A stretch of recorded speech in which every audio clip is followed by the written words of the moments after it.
लद्दाख की गलवा घाटी में चीनी सैनिकों के साथ हुई हिंसक झड़प में 20 जवानों के शहीद होने के बाद देश में सियासत भी जारी है।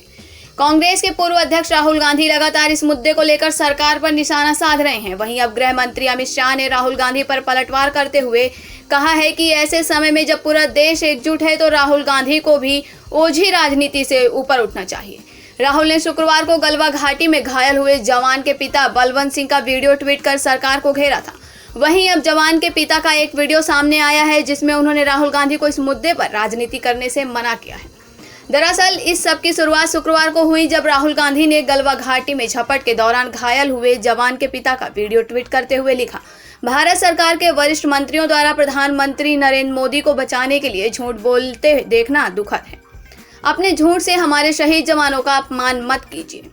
भारतीय सेना से सेवानिवृत्त हुए नेपाल के पेंशनर इन दिनों आर्थिक संकट से जूझ रहे हैं। दोनों देशों के बीच कोरोना वायरस के कारण सीमा सील होने से पूर्व सैनिक मार्च से ही उत्तराखंड में भारतीय बैंकों से पेंशन प्राप्त नहीं कर पा रहे।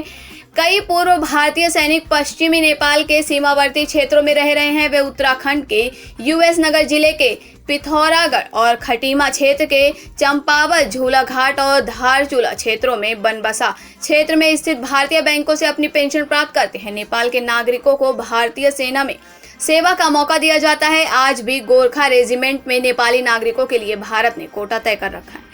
भारत नेपाल संधि के तहत नेपाली सेना में भर्ती होते हैं। सेवानिवृत्ति के बाद वो अपने मूल स्थानों पर लौट जाते हैं। उनमें से कई देहरादून, अल्मोड़ा, पिथौरागढ़ और उत्तराखंड के विभिन्न हिस्सों में भी बसे हैं। उत्तर प्रदेश के कानपुर में शनिवार दोपहर पूर्व बसपा नेता की गोली मारकर हत्या कर दी गई। कानपुर के चकेरी में हमलावरों ने पूर्व बसपा नेता पर ताबड़तोड़ गोलियां बरसाई, जिससे इलाके में हड़कंप मच गया। गंभीर हालत में पूर्व बसपा नेता पिंटू सेंगर को अस्पताल में भर्ती कराया गया, जहां इलाज के दौरान उनकी मौत हो गई। प्रत्यक्षदर्शियों के अनुसार बसपा नेता नरेंद्र सिंह उर्फ पिंटू सेंगर शनिवार दोपहर को जजमऊ स्थित केडीए आशियाना कॉलोनी के पास अपनी इनोवा कार से उतरे और फोन से बात करने लगे। तभी दो बाइक से 4 युवक आए और उन पर ताबड़तोड़ फायरिंग कर दी।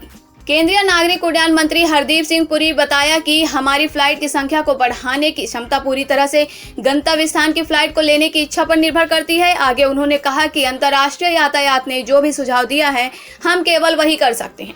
जब अंतर्राष्ट्रीय उड़ान फिर से शुरू करेंगे उस समय पर उड़ान प्राप्त करने के लिए अन्य देशों पर निर्भर रहना होगा। यानी अंतर्राष्ट्रीय फ्लाइट्स को दोबारा शुरू करने का फैसला अन्य देशों के फ्लाइट्स चालू करने पर निर्भर करेगा।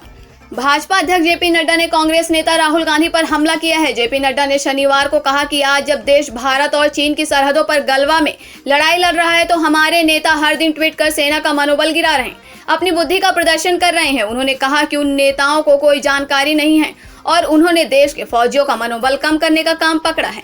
जो भाषा का इस्तेमाल वो करते हैं, मैं दुख के साथ कहता हूं कि इस तरह की भाषा से वो अपने परिवार के संस्कारों को दिखाते हैं। इसी प्रकार की बड़ी खबरों में बने रहने के लिए हमारे चैनल को लाइक, सब्सक्राइब और शेयर करना ना भूलें।